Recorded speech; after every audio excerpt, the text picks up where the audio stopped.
ချိန်မှာကိုချစ်ရတဲ့သူတယောက်ကိုဆုံးရှုံးအောင်မကြောက်တဲ့စိတ်နဲ့ကတ်တွယ်နေခဲ့ပူပါတယ်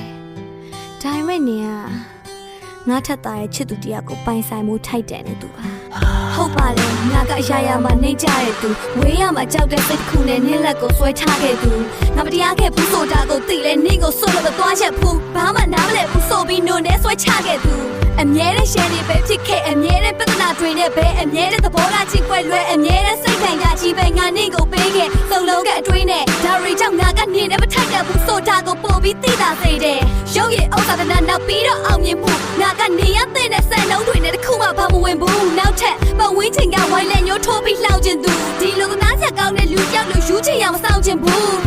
မခေါ်ပါနဲ့ငါနေနဲ့ဘယ်တင်တော်ပါမလဲမပြောရလဲကောင်းရမှနေပြီးငါနေပြောပါမယ်ငွေတော်ရနဲ့ကောင်းကင်ကိုစကားပြောဖို့အဖို့ခေါ်ထားတယ်ဟိုးမြင်ရရှိရင်ညို့ကြည့်ပြီးငါပြောပါ